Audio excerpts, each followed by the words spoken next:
Assalamualaikum warahmatullahi wabarakatuh. Anda rindu mendengarkan kajian-kajian dari ustadz-ustadz kita dari Aceh? Kunjungi channel YouTube Maulizul Akbar NAD. Subscribe, like, share, komen.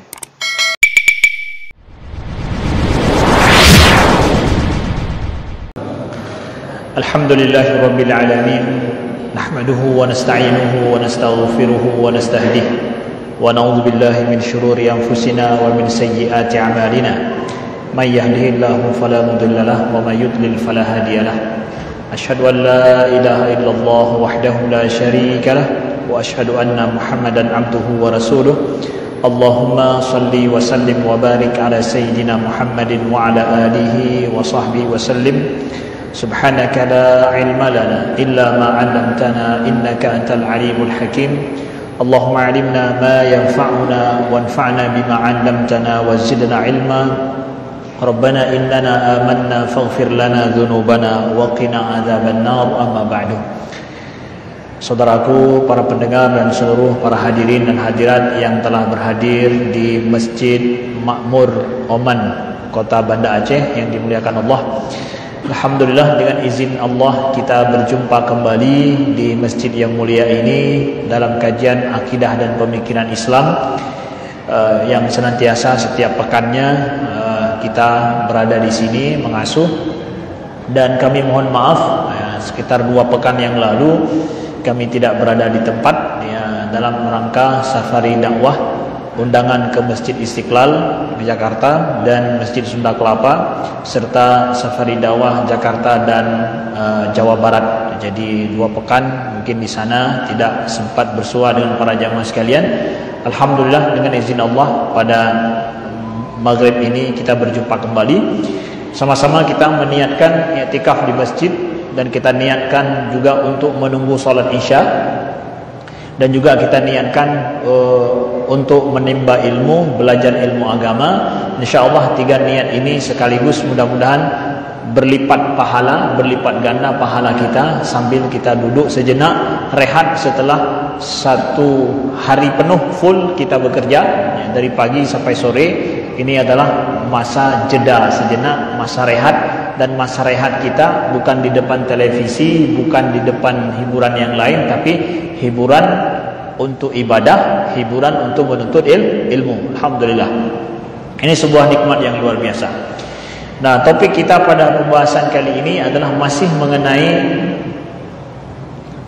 isu haji, masalah haji, karena ini yang sekarang sedang kita hadapi dan juga kita merasa senang dan bergembira. Saudara-saudara kita yang berangkat ke Tanah Suci, ke Baitullah, mudah-mudahan Allah berikan kemudahan bagi mereka di perjalanan, kemudahan bagi mereka melaksanakan ibadah di Tanah Suci. Begitu juga kemudahan diberikan oleh Allah mendapatkan haji yang mabrur insyaallah taala, dan mereka kembali dengan selamat berjumpa dengan keluarga, sanak saudara di kampung halaman di Aceh dan juga di Indonesia secara umumnya. Amin ya rabbal alamin. Allah sempurnakan semua pelaksanaan rukun ibadah haji bagi seluruh jamaah haji di tanah air dan juga seluruh jamaah haji seluruh dunia insyaallah taala. Nah, apa kabar kita yang masih belum berangkat ke Tanah Suci, atau mungkin masih menunggu ke Tanah Suci, atau mungkin belum punya niat ke Tanah Suci, belum punya niat ke Tanah Suci. Nah, ini untuk segera untuk perbaiki niat kita. Ada kemampuan diberikan oleh Allah, mari secepatnya untuk berproses diri kita menuju ke Tanah Suci. Karena berangkat haji ini adalah kewajiban di dalam Islam, rukun Islam, persis wajibnya seperti kita melaksanakan sholat.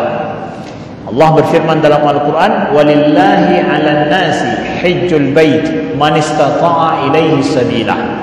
Allah telah wajibkan kepada manusia ini untuk melaksanakan haji ke Baitullah bagi siapa yang mampu menuju ke sana. Jadi siapa yang mampu? Yang mampu itu adalah mereka yang punya kekuatan fisik yang bagus, kemudian juga mampu memiliki finansial, keuangan, harta yang bisa menyampaikan dia ke Tanah Suci. Mampu dan menyampaikan dia ke Tanah Suci, ke Baitullah Al-Haram. Nah, kapan seseorang punya kemampuan seperti ini, berarti dia telah wajib bagi dia untuk berproses menuju ke tanah suci. Apalagi saat ini kondisi kita untuk pergi ke tanah suci harus antri dulu, kadang 15 sampai 20 tahun ya. Apakah kita udah nggak berpikir lagi untuk apa lagi saya pergi ke tanah suci atau ke haji, karena jauh sekali masanya. Justru karena masa antri kita yang lama, selayaknya masa kita harus berpikir sedari awal secepatnya, kapan punya kemampuan ke sana, yuk cepat kita berproses menuju ke sana. Itu tak ubahnya seperti kita ibaratkan, ada orang zaman dulu pergi ke tanah suci selama 2 bulan di perjalanan, 2 bulan di tanah suci, 2 bulan balik lagi. Ya sana sini bahasanya adalah 6 bulan.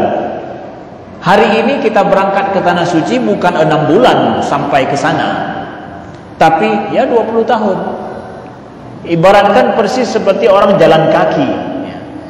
Jadi kita baru proses ke tanah suci, ke pergi haji itu, prosesnya itu 20 tahun baru sampai. Jadi barang siapa yang udah memulai langkah ke sana, ya udah, dia berarti sedang naik kapal air itu, kapal menuju ke sana. Kita udah sedang nunggu 20 tahun itu, 15 tahun, sama dengan persis seperti kita sedang berjalan kaki ke sana. Oh, tak sampai umur kita ke sana, enggak masalah. Kita meninggal di tengah jalan, tapi di tengah jalan menuju ke haji. Yang jangan kita meninggal enggak ada niat kita menuju ke tanah suci. Nah, ini yang salahnya nanti ditanya sama Allah, kita sudah mampu, kenapa tidak mau pergi ke tanah suci? Jadi kapan seseorang itu dianggap dia mampu ke tanah suci, mampu melaksanakan haji? Para ulama fikih, sedikit masalah fikih kami sampaikan. Ukuran kalau seandainya seorang anak muda nih, dia udah kumpulkan dana uang untuk menikah. Bahasanya ya orang Aceh kalau menikah berapa mayang emas nih? Kalau di Banda Aceh berapa mayang emas? 10? 15, 20, pertengahannya berapa? Anak tong pegahan biasa ni pada orang, taruhlah 15 mayang. Ya, pertengahannya 15 mayang. Ya, 15 mayang. Kalau bahasa orang Aceh 15 mayang, 1 mayang 3 juta. Ya 15 mayang, ya sampai 40 juta lah. Dengan prosesi acara sana sini kita katakan 50 juta lah ada bersama dengan dia. Dia mau menikah, tapi kalau dia menikah, kalau dia mau pergi daftar ke haji, proses ke haji, maka dia nggak bisa menikah. Jadi mana kewajiban yang pertama bagi si anak muda ini? Menikah dulu atau proses ke tanah suci dulu? Para ulama mengatakan kalau seandainya si anak muda ini nggak bisa menahan diri, ya bisa dia menahan diri untuk tidak pergi ke tanah suci tahun ini, tahun depan masih sanggup tahan diri, maka uang itu pakai untuk proses ke haji. Dia sudah mampu, badannya kuat, sehat, finansialnya cukup ke sana, pakai ke sana. Jadi gimana Ustaz kalau saya pakai ke sana nggak jadi nikah saya nanti? Wajib kamu saat ini adalah udah jatuh ke tanah suci. Menikah masih sunnah. Kenapa? Masih bisa tahan diri. Kasus kedua, dia dalam kondisi wajib menikah. Kalau enggak menikah bisa jatuh ke maksiat. Kalau kondisi anak muda ini seperti ini, berarti menikah bagi dia wajib. Pergi haji wajib juga. Sama-sama wajib. Menikah wajib, ke tanah suci juga wajib. Setingkat berarti, 2 kewajiban. Dapat 2 kewajiban dia. Di sini kata para ulama, dia mendahulukan pernikahan afdal. Afdal bagi dia, bukan wajib mendahulukan pernikahan, bukan. Afdalnya mendahulukan pernikahan. Tapi kalau seandainya wajib haji sudah, menikah sunnah bagi dia, karena kondisi masih sanggup tahan diri. Kira-kira mana yang harus dia dahulukan? Ya nggak bisa pilihan di situ, nggak ada pilihan. Kenapa? Ini wajib, yang satu sunnah. Dianggap dia telah mampu ke tanah suci, proses ke tanah suci dulu. Begitu umpama disebutkan oleh para ulama tingkat seseorang itu mampu, berarti dia sudah wajib bagi dia proses diri ke tanah suci. Begitu saudaraku yang dimuliakan Allah. Ya, ini tak lain kami sampaikan sekilas untuk kita pahami bahwa kewajiban kita ke tanah suci, ke Baitullah Haram melaksanakan haji itu harus kita pahami sedari awal. Untuk kita ambil ancang-ancang bagi kita yang sedang berproses atau belum berproses ke tanah suci. Nah, selanjutnya saudaraku yang dimuliakan Allah, kita akan bicarakan tentang masalah hikmah daripada ibadah haji ke Baitullah Al-Haram. Beberapa filosofi dan hikmah di belakang daripada pelaksanaan ibadah haji. Apa yang ada di tanah suci. Dan juga ini untuk menepis pikiran-pikiran yang tidak benar atau yang menyimpang dari sebahagian orang-orang yang salah memaknai ibadah haji ke Baitullah Al-Haram. Yang pertama kita sampaikan adalah, ada yang bertanya, Ustaz, kenapa sih ibadah haji itu harus ke Mekah? Kenapa Allah enggak menjadikan misalkan ibadah haji bukan ke Mekah, tapi misalkan ke Indonesia dengan alamnya seperti ini, atau ke Eropa yang dengan alamnya ada saljunya, atau ke Amerika? Kan bisa saja bagi Allah melakukan demikian, menyuruh kita ke sana. Boleh saja kan? Apa hikmahnya ibadah haji itu justru ke Mekah? Hikmahnya apa? Jawaban kami pertama adalah bahwa yang namanya perintah Allah itu nggak bisa kita carikan kenapanya. Udah, itu perintah Allah. Para ulama mengatakan, boleh nggak kita mencari illah daripada af'alullah? Perintah-perintah Allah itu ada illatnya di belakang nggak? Ada illatnya di belakang nggak? Sebagian para ulama mengatakan nggak boleh kita mencari illah daripada firman Allah atau perintah Allah. Ya udah, begitu. Sebagian yang lain mengatakan boleh kita mencari illah, sebab daripada firman Allah atau sebab daripada perintah Allah, yang sebab itu nggak kembali kepada Allah tapi kembali kepada kita hamba. Itu boleh. Anna af'alullah ghaira mu'allalatun bi'illatin tarji' ila Allah, walakinna mu'allalatun bi'illatin tarji' ila hikmah lil ibad. Ya, jadi boleh kita cari sebab, tapi sebab itu kembali kepada hamba. Itu boleh. Sebagian ulama usul mengatakan demikian. Maka sekarang kita cari hikmah daripada haji ke Baitullah Al-Haram. Kalau dalam firman Allah surat Ali Imran ya 96-97 kita dapatkan Allah berfirman, A'udzubillahi minasyaitonirrajim, bismillahirrahmanirrahim, inna awwala baiti wudi'a lin-nasi lalladzi bi Bakkata mubarakan wa hudan lil alamin fihi ayatun bayyinatun maqamu Ibrahim wa man dakhalahu kana amina walillahi 'alan nasi hajjul bait man istata'a ilaihi sabila wa man kafara fa innallaha ghaniyyun 'anil 'alamin. Sesungguhnya rumah bangunan yang pertama sekali wudi'a linnas, yang diletakkan, yang dibangun untuk manusia, itu adalah yang di Mekah. Jadi Ka'bah itu adalah bangunan yang pertama berdiri di atas muka bumi, itu Ka'bah. Itu historisnya Allah ceritakan pada kita. Jadi salah satu sebab kita ke Mekah pertama adalah ada Ka'bah itu.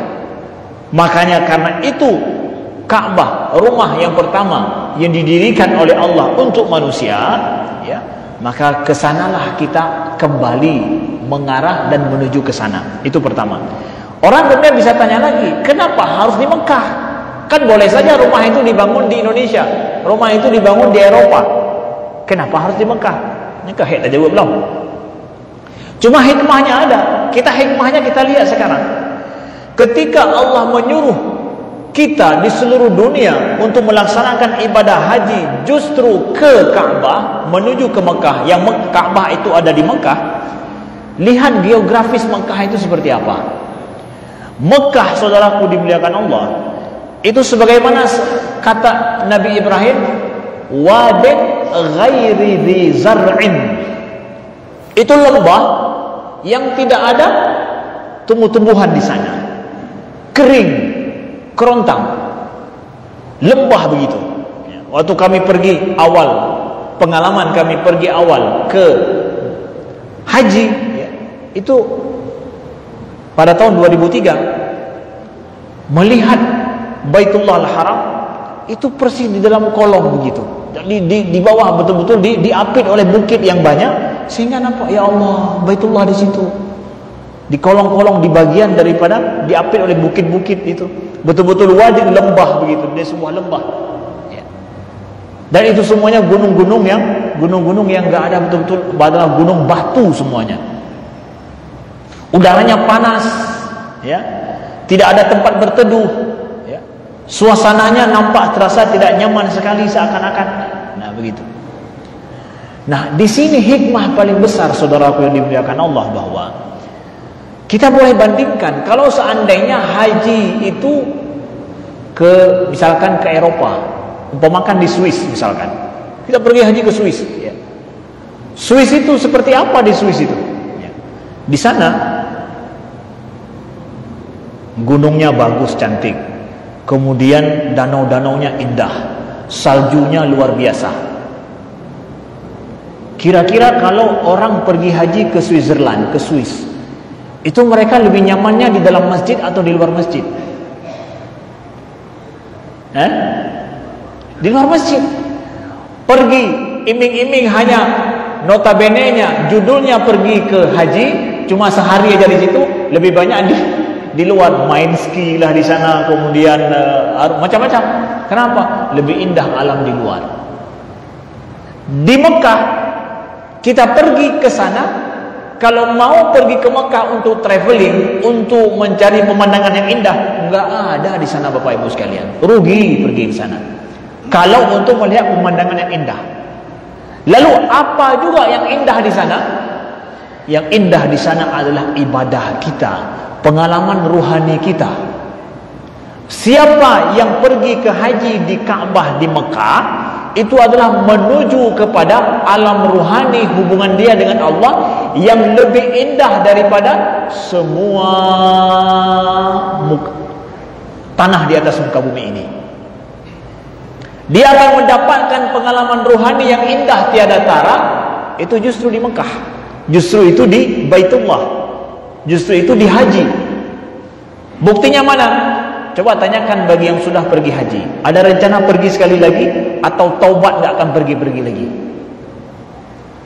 Yang pergi umrah, rencana nggak akan pergi-pergi lagi, taubat nggak akan pergi-pergi lagi, atau ngumpulin uang kalau bisa balik lagi ke tanah suci? Gimana? Orang akan balik lagi. Rata-rata semuanya bilang begitu.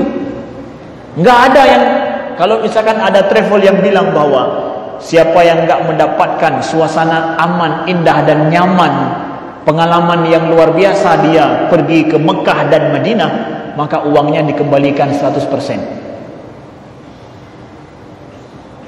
Kalaupun ada travel yang bilang begini, enggak satu orang pun akan minta uangnya kembali, merasa menyesal dia pergi ke tanah. Kenapa? Suasananya panas, kemudian enggak ada apa-apa, enggak ada yang indah. Memang kita pergi ke sana enggak mencari keindahan alam, tapi apa juga? Mencari keindahan ruhani kita. Ada tidak? Mencari pengalaman ruhani kita dengan Allah, yang nantinya kita mendapatkan sungguh lebih indah pengalaman ruhani kita dapatkan di sana dengan semua keindahan alam di tempat lain. Kalau enggak percaya, buktikan pergi. Itu hikmah luar biasa yang Allah jadikan justru haji itu di Mekah, di Ka'bah. Di situ awal bait, rumah pertama dibangun untuk manusia, supaya manusia ngumpul semua di sana. Saudaraku dimuliakan, itu hikmah yang luar biasa. Kita tidak sedang mencari indahnya alam, tapi mencari apa? Melihat apa? Indahnya alam ruhani kita. Kita bangun hubungan kita dengan Allah di sana. Mencari alam ruhani, bukan alam alami yang kita cari di sana. Buktikan di sana, saudaraku dimuliakan Allah. Itu dia hikmah paling besar. Kenapa haji itu ke Ka'bah, ke Mekah. Semua rukun-rukunnya, baik mulai dari wukuf di Arafah, kemudian Muzdalifah, nggak ada pohon, nggak ada yang rindang di sana, nggak ada sesuatu yang nampak indah sekali kalau difoto, nggak ada. Nggak instagramable sekali itu bahasa anak mudanya. Pergi ke Mekah, alamnya nggak instagramable ya. Jadi nggak, kalau dinampakkan di Instagram nggak ada yang indah, nggak ada. Yang indah di mana juga? Di dada ini, di dalam ini, dalam iman ini, dalam batin, dalam jiwa, dalam hati. Di situ kayak letak keindahannya. Jadi betul-betul pembuktian iman kita itu ada tidak? Alam ruhani kita itu hidup tidak? Itu dia. Kemudian saudaraku yang dimuliakan Allah, Ka'bah itu, lihat Ka'bah itu. Ka'bah diciptakan oleh Allah, yang dibangun oleh Nabi Ibrahim sampai hari ini, itu adalah peta aja itu. Petanya 4 segi saja. Apa indah Ka'bah itu? Indah Ka'bah itu apa? Secara fisik Ka'bah itu, di mana letak keindahan Ka'bah? Yang di dalam sunnah Nabi, siapa yang memandang ke Ka'bah itu dia mendapatkan pahala. Dengan dia memandang aja, menatap itu dapat pahala itu. Di mana letak indah Ka'bah? Di batu-batunya, kemudian di wanginya. Ka'bah, batu itu boleh berganti. Ukuran kalau besok ada yang rusak, itu diganti sama yang lain, dengan yang lain boleh diganti. Ya. Di mana letak indahnya Ka'bah? Sucinya Ka'bah. Sucinya Ka'bah, indahnya Ka'bah karena Allah menyuruh kita memuliakan Ka'bah itu. Di mana, kenapa kita sampai mencium Hajar Aswad? Karena Nabi menciumnya. Yang seperti kata Sayyidina Umar, kalau seandainya bukan karena Nabi, wahai batu, kata Sayyidina Umar, wahai batu Hajar Aswad nih, kata Sayyidina Umar, wahai Hajar Aswad, wahai batu, kalau seandainya aku tidak melihat Nabi Muhammad menciummu, aku nggak akan menciummu, kata Umar. Jadi mulia Ka'bah di mana? Bukan pada keindahan fisik Ka'bah, tetapi pada karena Nabi memuliakannya, karena Allah menyuruh kita memuliakannya. Di situ letak mulianya Ka'bah. Berbeda sekali dengan, nah ini dia, berbeda sekali dengan bangunan-bangunan agama yang ada di Eropa. Gereja-gereja gotik yang dibuat pada abad pertengahan, baik di Jerman kah, ya misalkan, yang luar biasa bagus, kita lihat dari luar itu unik sekali, ya, menjulang tinggi dengan ukiran yang sangat rumit sekali, ya, di Roma dan yang lain-lain, ya. Itu kalau pergi kita lihat gereja-gereja mereka itu ukirannya terpana, kita gimana cara diukir ini, luar biasa. Jadi indahnya tempat ibadah mereka itu karena sentuhan manusiawi, manusianya yang menjadikan dia itu indah. Tapi Ka'bah yang menjadikan dia mulia dan indah kita pandang gara-gara dibangun oleh manusia? Bukan, karena Allah memuliakannya.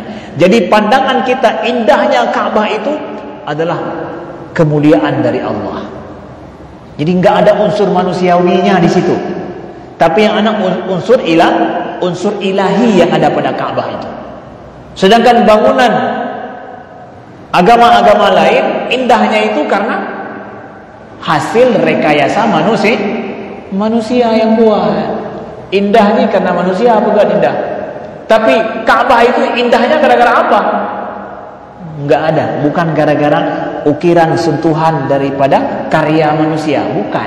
Tapi itu adalah suci dia karena Allah mensucikannya, Allah memuliakannya. Maka betul-betul ketika pergi ke sana, kita menghadap ke arah Ka'bah, menghadap mensucikan karena patuh perintah Allah Subhanahu wa taala. Jadi pandangan kita lihat ke Ka'bah itu adalah pandangan apa? Pandangan betul-betul karena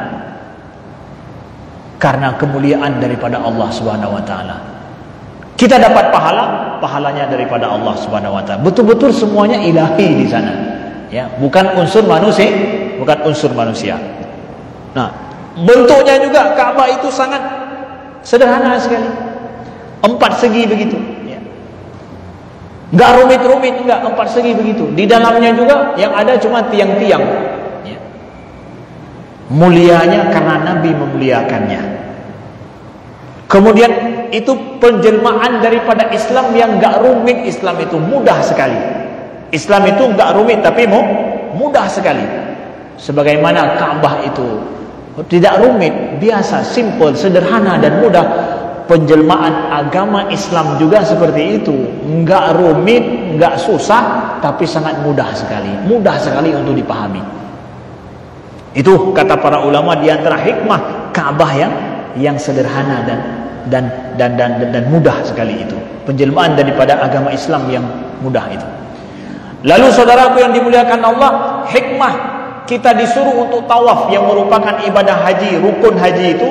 Tawaf ifadah misalkan, atau rukun daripada umrah kita, tawaf, itu memberikan hikmah luar biasa bahwa umat Islam di seluruh dunia, dimanapun, mereka itu punya pegangan hidup dan mereka itu berputar pada satu poros.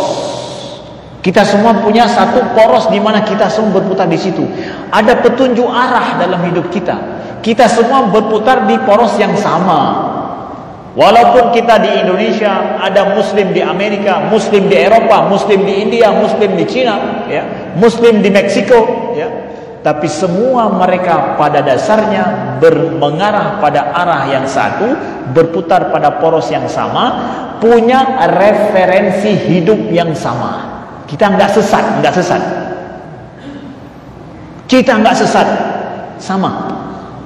Makanya ada di antara mu'allaf yang masuk Islam karena dia melihat, ini mu'allaf diakui dia masuk Islam karena dia melihat bahwa setiap masjid yang dia lihat itu ibadahnya sama, arah semuanya sama, jelas gitu. Beda dengan tempat ibadah agama lain, arahnya kemana? Ya sesuai dengan bangunan. Ya kalau bangunan arahnya ke sana ya ke sana, arahnya ke sana ya ke sana. Enggak, Islam enggak begitu. Kemana saja dia masuk masjid itu mesti sholatnya sama. Mau dimanapun sama sholatnya. Berbeda dengan agama lain. Bahkan ada agama lain yang nama mereka itu ke tempat ibadah itu yang ada namanya di sana. Kalau namanya nggak ada di situ nggak boleh masuk. Demi Allah begitu ada. Ada list namanya. Ada namanya di sini masuk, nggak ada nama. Cari tempat ibadah di mana dia ada namanya di sana. Enggak sembarangan boleh masuk. Islam ada begitu. Ke seluruh dunia kita pergi, masuk. Cara ibadahnya sama, arahnya sama, kemudian yang dibacanya sama, semua mereka bersaudara, enggak ada beda sedikit pun. Yang cuma beda warna kulit aja mungkin. Tapi ibadahnya sama semua. Itu penyebab itu dia masuk Islam. Dia kok beda sekali. Islam, saudaraku yang kita punya referensi yang sama, cara hidup yang sama, berputar pada poros yang sama, saudaraku yang dimuliakan Allah. Luar biasa, ibadah hikmah daripada ibadah haji itu. Nah, lalu kemudian saudaraku yang dimuliakan, lihat kepada ketika jamaah haji pergi ke Baitullah dari seluruh penjuru dunia, ini juga mukjizat daripada Al-Quran terbukti. Ini terbukti mukjizat Al-Quran dengan jamaah haji pergi dari seluruh dunia. Mana Ustaz ayatnya, buktinya? Dalam surat Al-Hajj, Allah perintahkan Nabi Ibrahim begini, wa adzin fin nasi bil hajj ya'tuka rijalan wa ala kulli dhamir ya'tina min kulli fajjin amiq. Surah Al-Hajj. Firman Allah apa? Wa adzin finnas, serulah manusia untuk melaksanakan haji, maka mereka akan berdatangan dengan berjalan kaki atau mengendarai onta yang kurus. Mereka akan datang dari seluruh penjuru bumi. Itu firman itu kapan? Allah perintahkan Nabi Ibrahim, wahai Ibrahim, seru manusia untuk setelah beliau membangun Ka'bah dengan anak beliau Ibrahim, anak beliau Ismail, Allah suruh serukan manusia.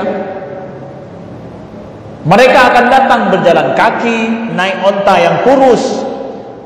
Apa arti naik onta yang kurus? Artinya adalah naik onta yang jalannya jauh sampai kurus dia di jalan. Waktu di kampungnya dia gemuk, di jalan jadi kurus, kurang makan, kurang minum dia. Kenapa? perjalanannya jauh sekali, menunjukkan bahwa onta ini datang dari jauh. Makanya dulu dilihat onta yang kurus berarti ini perjalanannya jauh. Cara nilainya begitu dulu, ya. Ontanya kurus berarti perjalanannya jauh. Nah, maka Allah sampaikan kepada Nabi Ibrahim, wahai Ibrahim, engkau seru, nanti orang akan datang dari seluruh penjuru bumi.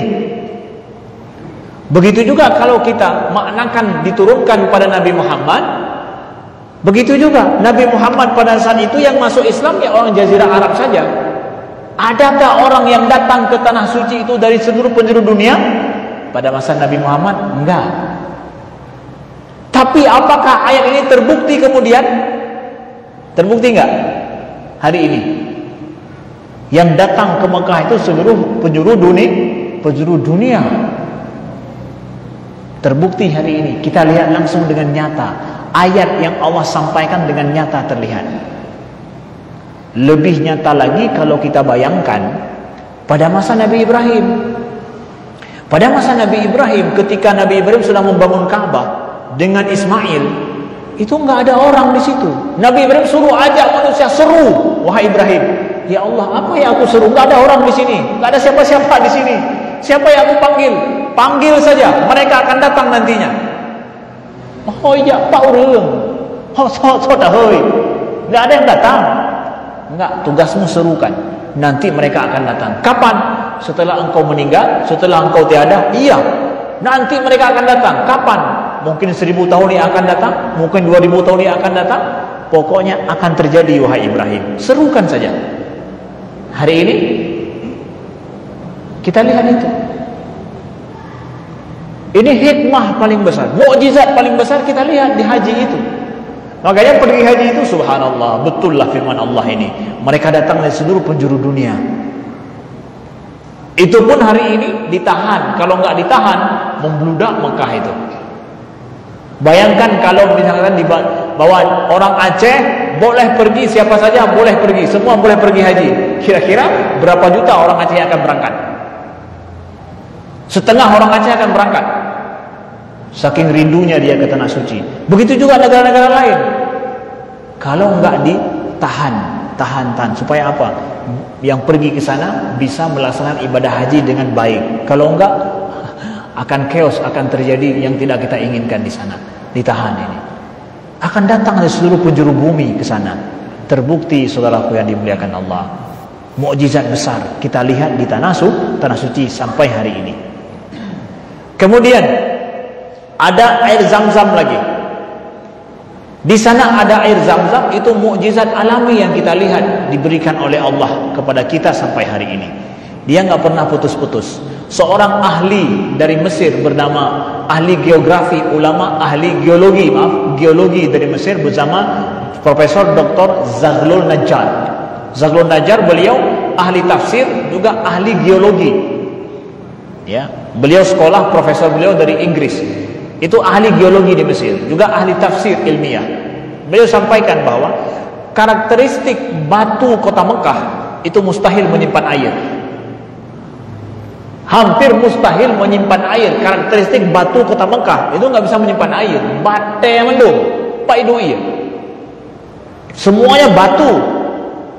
Di bawahnya nggak ada tanah yang bisa menyimpan air, dan batunya itu betul-betul batu yang nggak bisa menyimpan air.